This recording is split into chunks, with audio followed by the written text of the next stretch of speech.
national security, economic development, and environmental sustainability. Can all these three coexist in the Great Nicobar project? Let's find out. Hi, I'm Manoj. Welcome back to Mentor for IAS. Today, let's discuss the recent current issue, that is Great Nicobar Holistic Development Project, which is valued at somewhere around 72,000 to 92,000 crores in the Great Nicobar Islands, and which has got the clearance from the government and the National Green Tribunal. The key components of the project are, first one is a mega transshipment port at Galati Bay. Again, it's a transshipment port which is very important for trade and commerce. Since it is located in the southern part of Great Nicobar Islands, it has its close proximity to the Malacca Strait, which is the most important strait for the trade and commerce industry.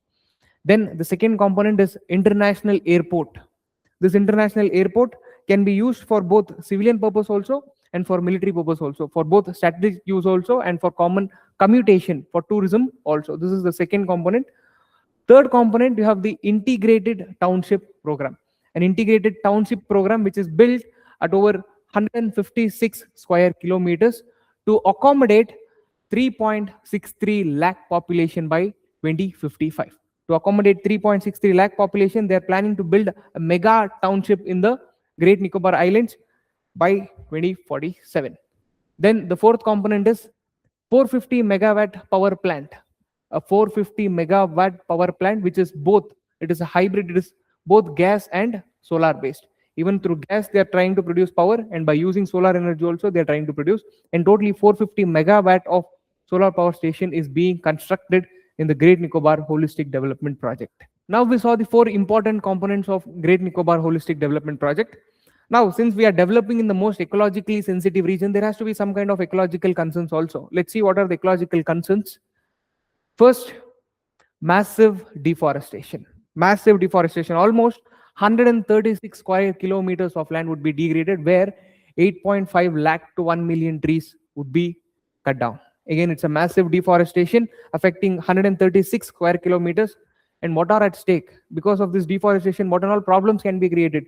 Carbon storage would be an issue. Water security would be a threat. Biodiversity hotspot would be lost, and also has a huge impact on our climate. What is the second important cause of concern? Habitat loss and biodiversity threats. We know that this ecologically sensitive region of Nicobar is very important for most important keystone species like Leatherback sea turtle, Nicobar megapode, and seawater crocodiles, which are the keystone species in this region. And by this developmental project, all these key species would be at threat. The life of this wild animals would be at threat, and it is also a great concern. And next issue would be tribal right concerns. What about the tribal people who have settled in these places like Shompen and Nicobarese, who have settled in these places for 10,000 years? They would be displaced. Their identity would be lost. Their culture would be lost. And who would be there to protect their identity and culture once they are gone?